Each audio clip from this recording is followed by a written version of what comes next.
রহস্য, রোমাঞ্চ ও শিহরণে ভরপুর আমাদের এই বিশেষ ক্লাব স্টোরি ম্যানিয়া ক্লাব। আজ এই ক্লাবে আপনারা শুনবেন কুমার মিত্রের কলমে লেখা ঘাটশিলায় দুর্ঘটনা। নানান ধরনের গোয়েন্দা গল্পের স্বাদ আমরা সবাই নিয়েছি, তার মধ্যে অতি পরিচিত শার্লক, আমাদের প্রিয় ফেলুদা, ব্যোমকেশ। কিন্তু এরই মাঝে আমাদের সবার মধ্যে অনেক ছোট ছোট গোয়েন্দা লুকিয়ে রয়েছে, তারাও অনেক জটিল রহস্যের সমাধান করে। তাই আমাদের মাঝে লুকিয়ে থাকা এমনই এক গোয়েন্দা ও ক্রিমিনালকে নিয়ে আমাদের আজকের গল্প ঘাটশিলায় দুর্ঘটনা। গল্পের সূত্রধার আমি অভিজিৎ, আর আমার সাথে শুনতে থাকুন আজকের গল্প ঘাটশিলায় দুর্ঘটনা। বাবা বলছিলেন গত 10 বছরে ঘাটশিলা অনেক বদলে গেছে। মৌ ভান্ডারকে তো প্রায় চেনাই যায় না। নতুন ব্রিজ হয়েছে সুবর্ণরেখার ওপর। কপার মাইন্সের চাকুরিদের জন্য অসংখ্য কোয়ার্টার্স গড়ে উঠেছে আলাদা করে। কথা হচ্ছিল বাবার সঙ্গে পাশের হোটেলের এক ভদ্রলোকের। জায়গাটা ডাহিগড়ের রেল লাইনের কাছে, পাশাপাশি দুটো হোটেল, ওয়েসিস আর ওয়েস্টার্ন। নির্মাল্যরা উঠেছে ওয়েসিসে এবং ভদ্রলোক ওয়েস্টার্ন।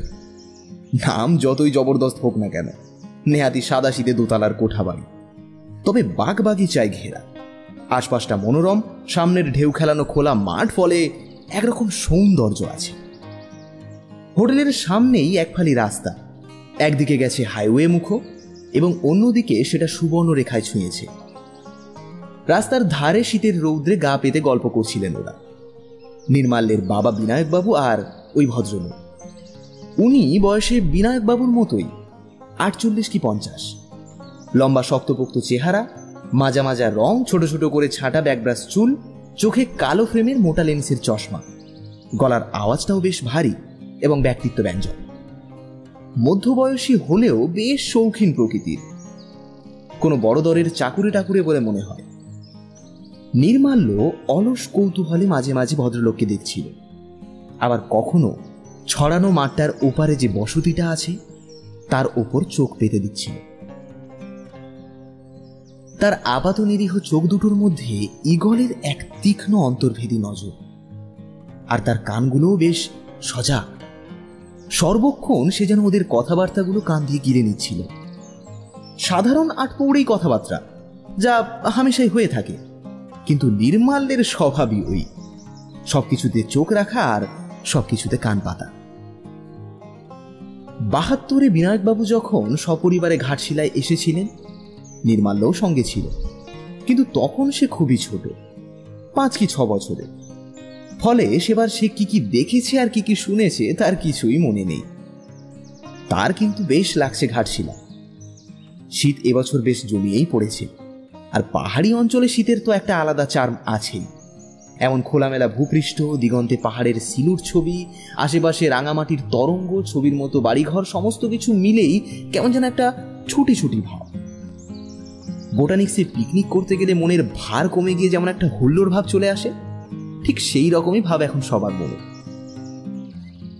কান খাড়া করলো নির্মাল্য। বাবাকে সে বলতে শুনল, সঙ্গে কাউকে দেখছি না যে, একলা এসেছেন নাকি? ভদ্রলোক একটু দেরিতে উত্তর দিলেন, আরে না না, একা ঠিক নয়, একজন ফ্রেন্ডেরও আসার কথা আছে। উনি স্টিল এক্সপ্রেসেই আসবেন মনে হয়। আরে মশাই, আপনি তো দেখছি পুরো ফ্যামিলি নিয়েই এসেছেন এখানে। আমি মজা করে ঘুরে বেড়াবো আর বাড়ির লোকজন আফসোস করবে, এটা কেমন স্বার্থপরতা বলে মনে হয় না মিস্টার? আপনি আমাকে মিস্টার পালিত বলে ডাকতে পারেন। এই অধমের নাম শ্রীযুক্ত অবিনাশচন্দ্র পালিত। তবে হ্যাঁ, এইটা বলতে হবে, আপনি একদম খাঁটি কথা বলেছেন বিনায়কবাবু। তাছাড়া লোকজন সঙ্গে না থাকলে কেমন একটা ফাঁকা ফাঁকা লাগে না মশাই? এই দেখুন না, আপনার সঙ্গে আমার আলাপ হলো, কেমন গল্প গাছা করে আমার সময়টা কেটে গেল। তবে আমার যা কাজ তাতে। অবিনাশ পালিত কথাটা অসমাপ্ত রেখে একটা কায়দা দুরস্ত কাঁধ ঝাঁকালেন। অনেক লোকেরই অকারণ শ্রাগ করার অভ্যেস আছে, কিন্তু নির্মাল্যের মনে হলো পালিত সাহেব যেন কিছু একটা চেপে গেলেন। বিনায়কবাবু অবশ্য সরল মনেই শুধলেন, যদি কিছু মনে না করেন একটা কথা বলি। কি করেন আপনি? এই ব্যবসাপাতি গোছের কিছু আর কি। তাহলে বিজনেসম্যান? হ্যাঁ, ভালো ভালো। ওর চেয়ে ভালো জিনিস আর কি আছে? অগাধ স্বাধীনতা। আমার তো পরাধীনতার ভেতর দিয়েই জীবন কাটলো। অর্থাৎ আপনি চাকরি করেন, তাই তো? তা বেশ। তবে বিনায়কবাবু, একটা কথা কিন্তু আপনাকে স্বীকার করতেই হবে, চাকরিতে স্বাধীনতার অভাব আছে ঠিকই, কিন্তু ব্যবসার মতো তাতে কোনো ঝুঁকি নেই। কি ঠিক বললাম তো? আচ্ছা, ওটা কি আপনার ছেলে? নির্মাল্যকে চোখের ইঙ্গিতে দেখালেন অবিনাশ পালিত। হ্যাঁ, আমার ছেলে নির্মাল্য। ও আচ্ছা আচ্ছা, তা বেশ। পড়াশোনা করছে এখনো? হ্যাঁ, হায়ার সেকেন্ডারির ছাত্র। বাবা, ভারী মুখচোরা তো তুমি। যেমন শান্ত তেমনই চুপচাপ। বিনায়কবাবু হো হো করে হেসে উঠলেন। একদম মুখচোরা, শান্ত। তবে আপনি ওকে চিনেছেন? মানে? মোটেই ওরকম নয়, একেবারে আলাদা, দারুণ ইনকুইজিটিভ। আপনি গোয়েন্দা কাহিনী কি রহস্য গল্প টল্প পড়েন মিস্টার পালিত? পড়েন? তাহলে জেনে রাখুন, একটা খুদে শার্লক হোমস কি এরকুল পোয়ারো। অবিনাশ পালিতের চোখ দুটো বিস্ফারিত হয়ে রইল। বটে, ভারী ইন্টারেস্টিং বিষয় তো। তাহলে ওকে একটু বাজিয়ে দেখতে হয়। আমি আবার অবসর সময় থ্রিলার জাতীয় বই টইতেই ডুবে থাকি কি না, তাই আর কি। আচ্ছা ছাড়ো, ওসব বাদ দাও। আমার দু একটা প্রশ্নে তুমি জবাব দাও তো নির্মাল্য। বাবার সরলতায় মনে মনে একটু বিরক্তই হচ্ছিল নির্মাল্য। কি দরকার ছিল একজন অচেনা মানুষকে এইসব কথা বলবার? তবে বাইরে অবশ্য সে হাসি মুখি বজায় রাখল। সে বলল, হ্যাঁ বলুন। আচ্ছা, স্কটল্যান্ড ইয়ার্ডের যে বিশ্বজোড়া নাম আছে তা তো তুমি নিশ্চয়ই জানোই। এবারে আমার প্রশ্ন হচ্ছে, স্কটল্যান্ড ইয়ার্ড সলভ করতে পারেনি এমন একটা কেসের নাম বলো তো তুমি নির্মাল্য। নির্মাল্য একদম পাকা কুইজ মাস্টারের মতো ঝটতে উত্তর দিল। হ্যাঁ নিশ্চয়ই, এটা আবার এমন কি বিষয়? Jack the Ripper mystery. Good. এটা অবশ্য কিন্তু সহজ প্রশ্ন ছিল নির্মাল্য, দ্বিতীয়টা কিন্তু আরও জটিল হবে। আচ্ছা বলো তো নির্মাল্য, কনান ডয়েল যে শার্লক হোমস চরিত্রটা লিখেছিলেন তার আদলে কি আর অন্য কোনো ক্যারেক্টার পাওয়া যায়? আর যদিও বা পাওয়া যায়, তার লেখকটাকে তুমি বলতে পারো? নির্মাল্য হেসে বলল, ও এটা আবার এমন কি বিষয়? চরিত্র ছিল গোয়েন্দা দুপে, আর লেখক ছিলেন এডগার অ্যালেন পো। ওয়ান্ডারফুল! বিনায়কবাবু, আপনার ছেলে তো একেবারে পিওর গোল্ড। অবিনাশবাবু প্রায় লাফিয়ে উঠলেন। ঘড়ির ওপর এক পলক তাকিয়ে বললেন, ইস, বড্ড দেরি হয়ে গেছে, 9:30 বাজতে যায়। আমাকে এবার বেরোতে হবে। আচ্ছা ঠিক আছে বিনায়কবাবু, আসি, পরে কথাবার্তা হবে আবার। আচ্ছা। বিনায়কবাবু হাত নেড়ে বাই বাই জানালেন। অবিনাশ পালিতের অপসৃয়মান দেহটার দিকে খর নজরে তাকিয়েছিল নির্মাল্য। মনে মনে যেন সে কি ভাবছিল।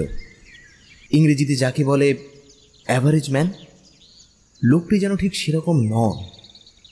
তার দৃষ্টি অনুকরণ করে বিনায়কবাবু বললেন, কিরে, কিরকম লাগলো ভদ্রলোককে? নির্মাল্য গম্ভীর গলায় বলল, লোকটাকে তো বেশ ইন্টারেস্টিং বলেই মনে হলো। বেলা সবে 9:30। স্নান খাওয়া সারতে বেলা 12:30 কি 1:45। হাতে এখন তাই অনেক সময়। বাবা এখন হোটেল রুমে, আর মা স্নান টান সারছে। পায়ে পায়ে তাই হোটেলের এলাকা ছেড়ে বেরিয়ে এলো নির্মাল্য। সামনে মেটেল রোড, তার পাশেই রেল লাইন। প্যান্টের পকেট থেকে ছোটোখাটো একটা জিনিস বের করলো নির্মাল্য, একটা বাইনোকুলার। আকৃতিতে ক্ষুদ্র হলেও বেশ জোরালো। মাধ্যমিকটা কৃতিত্বের সঙ্গে পাশ করবার পর বিনায়কবাবু তাকে একটা ভালো উপহার দিতে চেয়েছিলেন। ও নিজেই চেয়ে নিয়েছিল বাইনোকুলার। বাইনোকুলারে চোখ লাগিয়ে রেল লাইনের ওপারটা দেখে নিল। এক জায়গায় একদল মানুষের ভিড়। কিছু যেন একটা হচ্ছে ওখানে। মাটির উঁচু ঢেউটায় কয়েকটা কোঠা বাড়ি, আর ওপারে ধুধু শূন্য। এই শূন্যটার নিচেই কোথাও ফুলডুংরি বলে পাহাড়টা। ফুলডুংরিটা কিন্তু এলো না যন্ত্রে, চড়াইয়ের আড়ালেই ঢাকা পড়েছে। রেল লাইন পার হয়ে চলে এলো নির্মাল্য। ওই ঢিবিটার কাছে অত মানুষের জমায়েত কেন? চেহারা আর সাজ পোশাকেই মালুম হলো বেশিরভাগই স্থানীয় মানুষ। খাবার জিনিসপত্র সাজিয়ে বসে পড়েছে কিছু লোক। নির্মাল্য তার বয়সী একটা ছেলেকে জিজ্ঞেস করে জানতে পারল, আচ্ছা ভাই, কোনো মেলা টেলা নাকি? না না, ভিড় রোববার এখানে মুরগা লড়াই হয়। সারা সিংভূম জেলায় এমন মুরগা লড়াই আর কোথাও হয় না গো। সেই বেলা 11টা থেকে 4টে পর্যন্ত লড়াই চলে। লড়াই দেখার খুব ইচ্ছে হলো নির্মাল্যের, কিন্তু তার এখন ঘন্টাখানেক বাকি। ততক্ষণ এখানে দাঁড়িয়ে বাজে সময় খরচ করার তো কোনো মানেই হয় না। সে ফুলডুঙ্গিটা ঘুরে আসতে পারে। ভিড় পেছনে ফেলে উঁচু নিচু মাঠের ওপর দিয়ে উত্তর পশ্চিম মুখ হাঁটতে লাগলো নির্মাল্য। ওদিকেই ফুলডুঙ্গি, গাছপালায় ঘেরা লালচে ঢিপির চূড়োটাও দেখা যাচ্ছে। ওটাই বোধহয় ফুলডুঙ্গি। এদিকটায় লোকবসতি অল্প, ছাড়া ছাড়া 2-4টে বাড়ি। প্রথমে একটা মেটাল রোড, বেশ চওড়া আর মসৃণ, স্টেট হাইওয়ে বলে মনে হয়। তার গায়েই ফুলডুঙ্গি। বাইনোকুলার বের করে চোখে চড়ালো নির্মাল্য। বেলে পাথরের একটা পাহাড়, একক একটা পাথরের ঢিপি, আসলে মানে সামান্যই উঁচু, ছড়িয়ে ছিটিয়ে কটা শাল, কেন্দু আর বেলগাছ। পাকদণ্ডির রাস্তা ঘিরে আছে ডুংরির মাঝামাঝি অংশটা। নির্মাল্যের হাসি পেল। ফুলডুংরির তলায় এসেও চোখ থেকে যন্ত্রটা নামালো না সে। ছবি থেকে ছবিতে সরে যেতে থাকলো তার চোখ। তারপর আপন খেয়ালেই পাকদণ্ডির পথটা অনুসরণ করতে লাগলো সে। রাস্তাটা মুখোমুখি খানিকটা গিয়ে বাঁকের মুখে হারিয়ে গেছে, কিন্তু বাঁকের মুখটার কাছাকাছি দুটো মূর্তি ভেসে উঠল বাইনোকুলারে। হাঁটছে পাশাপাশি, খুব নিবিষ্ট ভঙ্গিতে কথা বলছে বলে মনে হচ্ছে। দুজনের মধ্যে একজন বেশ লম্বা, অন্যজন মাঝারি চেহারার। কথা বলতে বলতে দীর্ঘাকার লোকটা একবার পেছনে ফিরে তাকালো, তারপর আবার মুখ ফিরিয়ে নিল। কিন্তু ওইটুকু সময়ের মধ্যেই মুখের মালিককে চিনে ফেলেছে নির্মাল্য। অবিনাশ পালিত। কিন্তু পালিত সাহেব এখন এখানে কেন? ওর তো স্টেশন থেকে বন্ধুকে রিসিভ করে হোটেলে ফিরে যাওয়ার কথা ছিল। সঙ্গে লোকটাই বাকি। বন্ধু তো নিশ্চয়ই নয়। বন্ধু হলে নিশ্চয়ই ব্যাগপত্রের কিছু থাকবে সাথে। তাছাড়া লোকটাকে পালিত সাহেবের বন্ধু বলে তো মনে হচ্ছে না। খুবই সাদাসিধে দেহাদি ধরনের লোক। ওর মতো শৌখিন মানুষের বন্ধু হবার যোগ্যই নয়। না না, তাহলে দেখতে হচ্ছে তো ব্যাপারটা কি ঘটছে। লহমায় মনস্থির করে পাহাড়ে উঠতে লাগলো নির্মাল্য। জায়গাটা এমনই খোলামেলা যে নিজেকে খুব একটা গোপন রাখার উপায় নেই। তাছাড়া জায়গাটাও ছোট, যে কোনো মুহূর্তে পালিত সাহেবের চোখে পড়ে যাওয়ার সম্ভাবনা। অথচ সেটা চাইছিলই না একদম নির্মাল্য। বেশ একটা মানসিক উত্তেজনা অনুভব করছে সে। তবে 2-4টে দল এখনো আছে এখানে। পাকদণ্ডির আগবাঁকগুলো আছে, শালকেন্দুর গুঁড়ির আড়ালও আছে। সব মিলিয়ে নিজেকে খানিকটা আড়াল রাখা যায়। নির্মাল্য ফুট 50 খাড়াই তড়িঘড়ি উঠে আসে এবং এসে পাকদণ্ডির রাস্তাটা ধরে দ্রুত পদক্ষেপে কিছুটা এগিয়ে যায়। বাইনোকুলারটা এখন হাতে থাকা সন্দেহজনক বলে ওটাকে পকেটস্থ করে সে। চেঞ্জারদের দলগুলো ডুংরির দক্ষিণ দিকে, আর এদিকে ওরা 3 জন মাত্র। বাতাসের শব্দ এবং পালিত সাহেবের চাপা গলার কথাবার্তা ছাড়া এদিকটায় আর কোনো শব্দ নেই। বাঁকের মুখটায় গিয়ে আর এগোনো নিরাপদ নয় বুঝে পাকদণ্ডির ধারের পাথরের দেওয়ালে পিঠ ঠেসে সে দাঁড়ায়। অবিনাশ পালিত আর তার সঙ্গী বাঁকের ঠিক ওধারটাতে দাঁড়িয়ে কিংবা বসে। এই অবস্থায় নির্মাল্য ধরা পড়লে যে কেউ বুঝে ফেলবে যে আড়ি পেতে সে ওদের কথা শুনছে। তাই উপস্থিত বুদ্ধিমতো সে একটা নুড়ি কুড়িয়ে নেয় এবং পাথরের দেয়ালে নিজের নাম লিখতে ব্যস্ত হয়ে থাকে। এমন অনেকেই এসে এইসব জায়গায় এগুলো করে থাকে। নির্মাল্যের কান দুটো কিন্তু রাডারের মতো সতর্ক ও সক্রিয়। ওদিক থেকে ছাড়া ছাড়া ভাবে কথা ভেসে আসছে, কখনো স্পষ্ট আবার কখনো অস্পষ্ট। নির্মাল্য শুনতে পেল, তুমি শুধু মুনাফার দিকটাই দেখছো রামচা। কতটা ঝক্কি আমাকে নিতে হচ্ছে সেটা তুমি দেখছো না। আর র মেটেরিয়ালই জোগাড় করা শক্ত হয়ে উঠেছে দিনে দিনে, তুমি সেটা দেখবে না? দেখো রামচাঁদ, আমার সাফ কথা, আমি তোমাকে 5,000 টাকার একটা টাকাও বেশি দিতে পারবো না। পালিত সাহেবের ভরাট গলা চিনতে অসুবিধা হলো না নির্মাল্য। এবার অন্য লোকটা, যার নাম রামচাঁদ, সে কি বলে শোনার জন্য কান খাড়া করলো নির্মাল্য। কিন্তু একে লোকটার স্বর ঘর ঘরে, তার দেহাতি টানে হিন্দি বাংলার জগা খিচুড়ি। তাই নির্মাল্য বিচ্ছিন্নভাবে এই তকলিফ, দাওয়া টাওয়া, 50,000 মৌকা, এইরকমই কিছু গোটা কতক শব্দ ছাড়া আর কিছু শুনতে পেল না। আচ্ছা আচ্ছা ঠিক আছে, বলছো যখন আর 1,000 টাকা দিচ্ছি, তবে কিন্তু ওই 6,000 টাকাই। তুমি খাঁটি জেড বলছো তাই আমি শুধু দিচ্ছি টাকাটা, কিন্তু ওর বেশি আর একটা টাকাও আমি দিতে পারবো না। ব্যাস। প্রত্যুত্তরে রামচাঁদের জি সাব, একদম খাঁটি স্টোন। এই কথা দুটোই শুনতে পেল নির্মাল্য। এরপর ওরা আরও নামও গলায় কথাবার্তা বলতে লাগলো। ওদের প্রায় মিনিট 3 কথাবার্তার পরে নির্মাল্য 5.5, রুক্মিণী এবং পয়েন্ট এই 3টি কথা ছাড়া আর কিছু উদ্ধার করতে পারল না। তাই আর এখানে অপেক্ষা করা মোটেও নিরাপদ নয় বুঝে দ্রুত নির্মাল্য সরে এলো। এক ধরনের উদ্বেগ উত্তেজনা মেশানো কেমন এক অদ্ভুত মানসিক অবস্থা এখন ওর। শ্বাস প্রশ্বাস পড়ছে দ্রুত। ফুলডুংরিতে আর না দাঁড়িয়ে তাড়াতাড়ি সে নিচে নেমে আসে। দেবতা, জেড, রুক্মিণী, 5,000 এইসবের শব্দ তার মাথায় যেন ঘুরপাক খাচ্ছিল। ব্যবসার কথা তো একটা হচ্ছিল ওদের মধ্যে, কিন্তু সাধারণ কোনো ব্যবসা নয়। অবিনাশ পালিত কিসের ব্যবসা করেন? স্টোনের? তাহলে ওর কি জুয়েলারির দোকান আছে?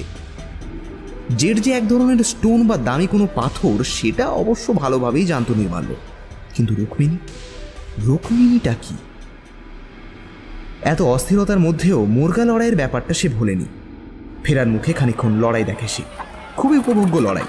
দুটো লড়ুয়ে মোরগ যেন পুরানো আমলের দুটো রোমান গ্ল্যাডিয়েটর। তাদের তাকানো, কলা কৌশল, আঘাত প্রত্যাঘাত তারিফ করবার মতো বটে। হোটেলে ফিরতে প্রায় 12টা বেজে গেল। তার রোদে তামাটে উস্কো খুস্কো মুখের দিকে তাকিয়ে বিনায়কবাবু জিজ্ঞাসা করলেন, খুব ঘুরে এলি মনে হচ্ছে। হ্যাঁ, কোথায় গিয়েছিলি? ওই ফুলডুংরির দিকে গিয়েছিলাম একটু। এতক্ষণ লাগলো ঘুরে আসতে? ফুলডুংরি তো বেশি দূরে নয়। মুরগা লড়াই হচ্ছিল লাইনের ওপারটাই, সেটাই দেখতে দেখতে একটু দেরি হয়ে গেল। আচ্ছা বাবা, রুক্মিণী কি? ও এখানকার লোকাল গডেস। তা হঠাৎ রক্ষিণীর নাম? না না, এমনি জিজ্ঞেস করছি। বিনায়কবাবু ছেলের দিকে তীক্ষ্ণ দৃষ্টিতে তাকালেন এবং আস্তে আস্তে জিজ্ঞেস করলেন, নাকি কোনো গন্ডগোল আছে? তোর সমস্ত কাণ্ড কারখানা দেখে না ভয় করে নিমু। যেখানে যাস ফ্যাসাদ বাঁধিয়ে বসিস, কোনো গোলমালে আবার জড়াসনি তো? নির্মাল্য মনে মনে বলল, খুব একটা মিথ্যে তুমি বলনি বাবা, গোলমাল তো একটা হবেই বটে। বাইরে মুখে হাসি টেনে এনে বলল, আরে না না, গোলমাল কোথায়, তুমি একটু বেশিই ভাবছো বাবা। সকালে নির্মাল্য ঠিক করেছিল যে সুবর্ণরেখার ধারে গিয়ে বিকেলের দিকে সূর্যাস্ত দেখবে। সুবর্ণরেখার তীরে একটা জায়গা আছে, সানসেট পয়েন্ট। ওখান থেকে সূর্যাস্তের দৃশ্য নাকি ভারী মনোরম। জায়গাটা এই হোটেল থেকে বড়জোর মিনিট 10 পথ। সুবর্ণরেখা বয়ে গেছে ঘাটশিলার একেবারে পাদমূল ধুয়ে। আশেপাশে চমৎকার ল্যান্ডস্কেপ, আর নদীটা নিজেই তো একটা চমৎকার ছবি। নির্মাল্য এসে অবধি একবার মাত্র সকালের দিকে গিয়েছিল সুবর্ণরেখায়, আর তাতেই সে স্থির করেছিল যে বিকেলের দিকে মাঝে মাঝে সেখানে আসবে। কিন্তু আপাতত সে সৌভাগ্য তার বোধহয় হবে না, কেননা বিশ্রীভাবে নিজেকে সে জড়িয়ে ফেলেছে একটা ঘটনার সঙ্গে, আর যার আকর্ষণ অন্তত তার কাছে তো সুবর্ণরেখার চেয়ে কম কিছু নয়। দুপুরটা তার খুব বাজে কাটল। অনেক হাঁটাহাঁটি করেছে সকালে, দুপুরে তাই ঘুম ঘুম লাগছিল, কিন্তু বৃথায় সে কিছুক্ষণ বিছানায় গড়াগড়ি দিল। মনে দুশ্চিন্তা থাকলে ঘুম কাছে এসে ঘেঁষে কি? এই 5:30 কথাটা তার মাথায় ক্রমশ ঘুরপাক খাচ্ছে। সে কি আজ সন্ধ্যে 5:30টার কথা বলল, নাকি কাল ভোর 5:30টার কথা বলল? যাই হোক, অবিনাশবাবু তো পাশের হোটেলেই আছেন, ওনার গতিবিধির ওপর একটু আওয়াজ ডাকলেই ব্যাপারটা পরিষ্কার হয়ে যাবে। বিকেল 4:30 নাগাদ সে দেখল অবিনাশ পালিত হন্তদন্ত হয়ে সামনের রাস্তা দিয়ে চলে গেলেন। তার হাতে একটা মাঝারি আকারের ভিআইপি অ্যাটাচি। এর আধ ঘন্টা পরে বেরিয়ে এলো নির্মাল্য, নিঃসাড়ে। বাবা আর মা হোটেলের সামনে লনটায় বসে অন্য বোর্ডারদের সঙ্গে গল্পগাছা করছেন। পাছে নানা জিজ্ঞাসাবাদের মুখোমুখি হতে হয়, তাই সে চুপি চুপি বেরিয়ে এলো। একটা ব্যাপারে সে একদম নিশ্চিত, আর তা হলো রামচাঁদ আর অবিনাশ পালিত যে কোনো সূত্রে চেনা জানা হলেও বন্ধু টন্ধু কেউ নয়। দুপুরে রাস্তায় বেরিয়ে অবিনাশ পালিতকে দেখে বিনায়কবাবু যখন শুধলেন, আপনাকে একা দেখছি যে, হ্যাঁ, বন্ধু কোথায়? তখন উনি বলেছিলেন, আরে সে আসেনি, সে বলল যে কি একটা কাজে নাকি সে আটকে গেছে। কথাটা কানে এসেছিল নির্মাল্যের, আর তারপরেই আর বুঝতে বাকি থাকেনি যে বন্ধু আসার কথাটা নেহাতি বাজে কথা। বিকেলের দিকে ফুলডুংরিতে আসে অনেকে, বেড়ায়, ছবি তোলে। এদিক সেদিক ঘুরে খানিকটা সময় কাটিয়ে যখন নির্মাল্য পাহাড়ের কাছে পৌঁছল, তখন সব দলই ফেরার মুখে। দিনের আলো মরে এসেছে, মাঠঘাটে গোধূলি বেলার ছায়া। ফুলডুংরি প্রায় নিঃসাড় আর নিস্তব্ধ। নির্মালের একটু ভয় ভয় করতে লাগলো বইকি। পকেটের ভেতরে এখন সেই বায়নোকুলারটা আর নেই, তার বদলে আছে তার প্রিয় অস্ত্র, একটা হালকা হাতুড়ি, ছোট্ট কিন্তু মারাত্মক অস্ত্র। এটা সঙ্গে থাকলে বরাবর সে বুকে বল পায়। পকেটে হাত ঢুকিয়ে হাতুড়ির মুঠটা চেপে ধরতেই বেশ একটা নির্ভরতা এসে গেল তার। যদিও অতটা সতর্ক হওয়ার দরকার ছিল না, তবুও সে ডুংরিতে ওঠার সাধারণ ব্যবহার্য রাস্তাটা এড়িয়ে একটা বিপদ ধরে ওখানে উঠতে লাগল এবং পূর্ব দিকের পাশাপাশি দাঁড়ানো দুটো গাছের আড়ালে চুপচাপ অপেক্ষা করতে লাগল। ঘড়িতে 5:18। সন্ধ্যার আবছা ক্রমশ দানা বেঁধে গভীর অন্ধকারে পরিণত হতে লাগল। হঠাৎ পাহাড়ের পশ্চিম কোণে পাথরের সঙ্গে বুটজুতোর ঘষ্টানির শব্দ তাকে প্রচণ্ডভাবে চমকে দিল। কেউ আসছে, প্যান্ট শার্ট পরা লোক নিশ্চয়। বেশিক্ষণ লাগলো না, একটা কালো ছায়া ডুংরির ওপরে উঠে এলো। চূড়োটায় গাছপালা তেমন একটা নেই বলে অন্ধকার তেমন একটা ঘন নয়। নির্মাল্য সহজেই শনাক্ত করতে পারল মূর্তিটা অবিনাশ পালিতের। তার আবছা দীর্ঘ মূর্তিটা ডুংরির চূড়োর ওপর দিয়ে হেঁটে উত্তর ঢালে অদৃশ্য হয়ে গেল। তারপর কিছুক্ষণ চুপচাপ। দূরের অন্ধকারের আড়ালে যে কি ঘটল তা সে জানে না। আবার অবিনাশ পালিতকে চূড়ো দিয়ে হেঁটে আসতে দেখল সে, কিন্তু মন্দ কপাল কাকে বলে, দাঁড়িয়েছিল পাকদণ্ডীর রাস্তার কিনারা ঘেঁষে। হঠাৎ একটা পা পিছলে গেল তার, আর কয়েকটা আলগা নুড়ি পাথর গড় গড় করে গড়িয়ে গেল নিচের দিকে।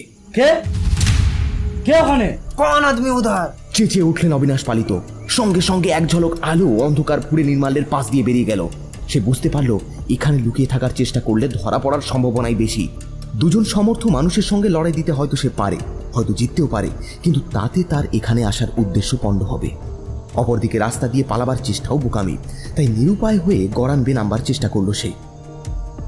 এদিকটা ফাঁকা মাঠ, মাঠ ধরে দৌড়ালে কোথায় পৌঁছবে তাও সে জানে না, কিন্তু অত শত ভাববার সময় কোথায়। रामचांद जल्दी लाओ, अरे वो चोट्टा लोग, उसको पकड़ो, जल्दी पकड़ो, पकड़ो पकड़ो पकड़ो उसको, जल्दी पकड़ो रामचांद। নির্মাল্য উল্টে পাল্টে গড়িয়ে ডুংরির নিচে। এদিকটা মোটামুটি খাড়াই আর গুঁড়ো কাকড়ে ভরা, তাই রক্ষে, নচেত হাড্ডি কুড্ডি একদম ঠিক হয়ে যেত। চোট লেগেছে বেশ, কিন্তু তা নিয়ে মাথা ঘামাবার সময় নেই। পায়ের শব্দ দ্রুত তেড়ে আসছে তার দিকে। সে প্রাণপণে দ্রুত দৌড় দিল। কোথা দিয়ে কোথায় যাচ্ছে সে কিছুই জানে না, শুধু জানে থামা মানেই বিপদ। এমন সংকটেও তার মাথা অবশ্য বেশ কাজ করছিল। ডান হাতি লোকালয়ের রাস্তা আর বাঁহাতি অনন্ত প্রান্তর, এটা সে ভুলেন। এমন ম্যারাথন রেসও তার জীবনে প্রথম। পেছনে পায়ের শব্দ একটু পরেই থেমে গেল। সে বুঝল কেউ আর তাকে অনুসরণ করছে না, কিন্তু তবুও সে পায়ের গতি শিথিল করল না যতক্ষণ না সে হাইওয়ের ওপরে এসে পৌঁছালো। বাকি পথটুকু দ্রুত হেঁটে যখন সে হোটেলে ফিরল, তখন তার জন্য বাবা মা রীতিমতো চিন্তিত হয়ে পড়েছেন। নির্মাল্য তখনও হাঁপাচ্ছিল। এই শীতেও সে ঘেমে স্নান করে ফেলেছে। একটু যদি তোর কাণ্ড জ্ঞান বলে কিছু থাকে। এই বলে এক প্রস্তর বকাঝকার জন্য বিনায়কবাবু প্রস্তুত হচ্ছেন, হঠাৎ ছেলের বিস্মিত মুখের দিকে তাকিয়ে কেমন যেন হতভম্ব হয়ে গেলেন। এসব কি? হ্যাঁ, এ কি চেহারা তোর, মুখে কালশিটে, আরে কোথায় মার দাঙ্গা করে এলি? ওহো! নির্মাল্য কেমন একরকম করে হাসল। সেরকমই বাপি। কি কি কি হয়েছে খুলে বল, খুলে বল আমায়। আশেপাশে না দেখে থানায় খবর দিতে যাবো ভাবছিলাম। থানাতেই যেতে হবে বাপি, আমার কথা না হলে কেউ কানে তুলবে না। পুলিশ? কিসব বকছিস আজে বাজে? পুলিশের কথা আসছে কেন? তোকে তো পাওয়াই গেছে। এত কথা বলা সবাই নেই বাপি। অবিনাশবাবু এসে পড়ার আগেই আমাদের একবার থানায় যেতে হবে। অবিনাশ বাবু? উনি উনি উনি আবার কি করলেন? এখন থানায় চলো, সেখানে সব কথা বলবো। হোটেল ওয়েস্টার্নে যে এমন একটা পুলিশ হামলা হবে এ কেউ গুণাক্ষরেও ভাবতে পারেনি। রাত তখন 9টা বাজে। বোর্ডাররা যে যার ঘরে খাওয়া দাওয়া সারছে। ঠান্ডার দিনের নিজস্ব একটা প্রভাবে হোটেল খানিকটা শুনশান। এমন সময় বাইরে জিপ থামার বিজাতীয় শব্দে সকলে সচকিত হয়ে উঠল। মুহূর্তের মধ্যে খবর ছড়িয়ে গেল যে পুলিশ এসেছে। স্থানীয় OC mister GP Sitaram, hotel ম্যানেজারের বিলক্ষণ চেনাই। ম্যানেজার শশব ব্যস্তে শুধলেন, এত রাতে ব্যাপার কি সীতারামজি? অসময়ে শুভ আগমন। মিস্টার সীতারাম জানান, পুলিশের কোনো সময় অসময় নেই। হোটেল ওয়েস্টার্ন যে একজন ক্রিমিনালকে আশ্রয় দিয়ে বসে আছে তা কি ম্যানেজারবাবু জানেন? ক্রিমিনাল আমার হোটেলে? হেই, আপনি নিশ্চয়ই স্বপ্নে ঘরে কথা বলছেন না মিস্টার সীতারামজি? ম্যানেজারের মুখ রীতিমতো দ্রষ্টব্য বস্তু। ওসি করুণার হাসি হেসে বললেন, আপনার কোনো দোষ নেই ম্যানেজারবাবু। আপনার পক্ষে তো আর সব মানুষকে চেনা সম্ভব নয়। মিস্টার পালিত বলে যে ভদ্রলোকটি কলকাতা থেকে এসছেন, ওনার রুমটা কোনটা? 7 নম্বর রুম। আচ্ছা স্যার, ব্যাপারটা কি একটু খুলে বলবেন? He is under arrest. ওর রুমটা সার্চ করতে হবে। মিস্টার পালিত ঘরেই ছিলেন। পুলিশ হামলা স্বপ্নেও অগোচরে ছিল না তার। পুলিশকে ঠেকানোর বিস্তর চেষ্টাও অবশ্য তিনি করলেন, কিন্তু ভিআইপি অ্যাটাচির ভেতরকার দামি প্রস্তর মূর্তিটা তার সব জারিজুরি ভেঙে দিল। অবিনাশ পালিত, যাকে বলে বিমান সমেত ধরা পড়লেন। জেরার মুখে জানা গেল অবিনাশ পালিত তার ছদ্মনাম। আসলে তিনি বালিগঞ্জের কোন এক অজয় গোস্বামী। অবশ্য সেটাও ছদ্মনাম কিনা বলা খুব একটা সহজ নয়। সে যাই হোক, অবিনাশ পালিত ওরফে অজয় গোস্বামী এত কাণ্ডের পরও মোটেও ভেঙে পড়েননি। মানুষটা যে সাধারণ পর্যায়ের কোনো অপরাধী নন তাতে কোনো সন্দেহ নেই। জেরা চলাকালীনই সহজ গলায় তিনি বললেন, আমাকে ধরা যে আপনাদের কর্ম নয় তা আমি খুব ভালো করেই বুঝতে পারছি। এবার একটু দয়া করে আমাকে বলবেন আপনারা যে এর পিছনে ঠিক কোন লোকটা রয়েছে? মিস্টার সীতারাম? এখন আর বলতে কোনো বাধা নেই। সে ওই বছর 17-এর একটি ছেলে। বলেন কি? কে সে? আপনার পাশের হোটেলেই সে উঠেছে। নির্মাল্য নাম তার। ওহো, আই সি, ওই ছেলেটি। আই রিমেম্বার, মিস্টার বিনায়ক বাবুর ছেলে। ইয়া, খুবই ব্রাইট অ্যান্ড ইন্টেলিজেন্ট। ইস, বড্ড ভুল হয়ে গেছে আমার, বড্ড ভুল হয়ে গেছে। ওর সম্পর্কে আমার আরেকটু অন্তত সতর্ক থাকা উচিত ছিল।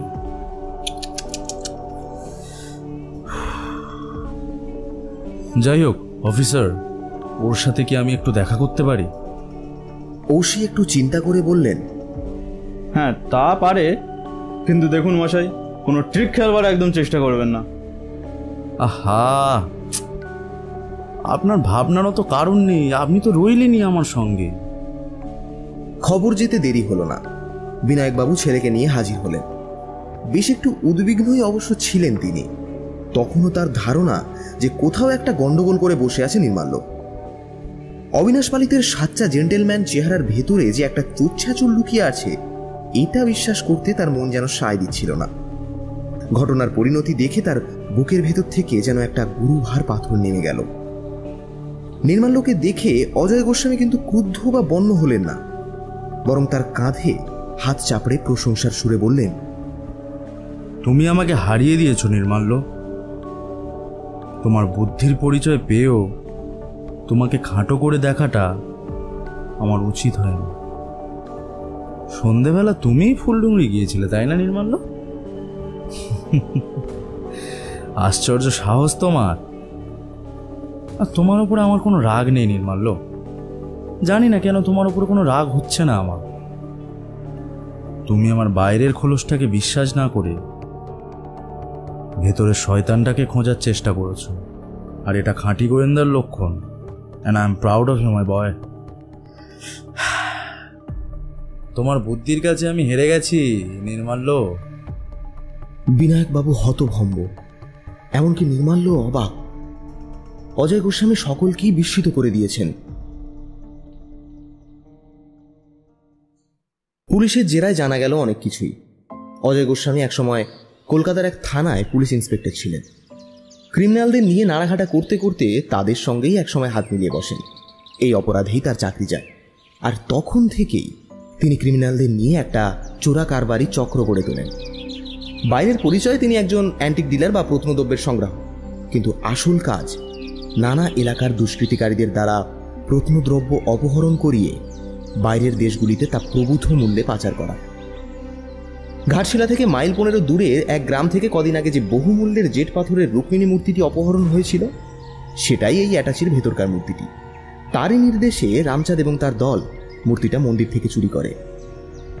রামচাঁদ একজন কুখ্যাত অপরাধী, একসময় কলকাতায় ছিল, সেই সুবাদেই অজয় গোস্বামীর সঙ্গে তার চেনা যায়। বর্তমানে ঘাটশিলা আর তার আশেপাশের অঞ্চলে এখন তার কর্মকেন্দ্র। গয়া থেকে বেশ কটা দামি বুদ্ধমূর্তি সরিয়ে অজয় গোস্বামীর হাতেই সে তুলে দিয়েছিল। ধরা পড়ল রামচাঁদও। অজয় গোস্বামীর কাছ থেকে রামচাঁদের হাল হদিশ পেয়ে তাকে বেশ তৎপরতার সঙ্গেই গ্রেপ্তার করল পুলিশ। অজয় গোস্বামীর জবানবন্দি যে মিথ্যে নয়, সেটা রামচাঁদের কাছ থেকেই জানা গেল।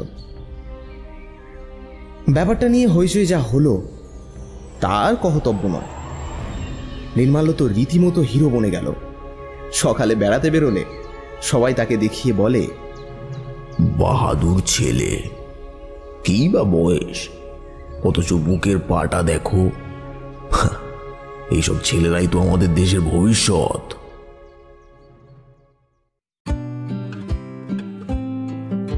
এতক্ষণ শুনছিলেন কুমার মিত্রের কলমে লেখা ঘাটশিলায় দুর্ঘটনা। বিভিন্ন চরিত্রে রিভু, রাজ, মিহির, অভিজিৎ, সুজয়, রকি এবং শুভ্র। এখন এই পর্যন্তই। ভিন্ন স্বাদের পরবর্তী নতুন গল্প নিয়ে ফিরছি খুব শীঘ্রই। ততক্ষণ শুনতে থাকুন, শোনাতে থাকুন আমার প্রিয়, আপনার প্রিয় স্টোরি ম্যানিয়া ক্লাব।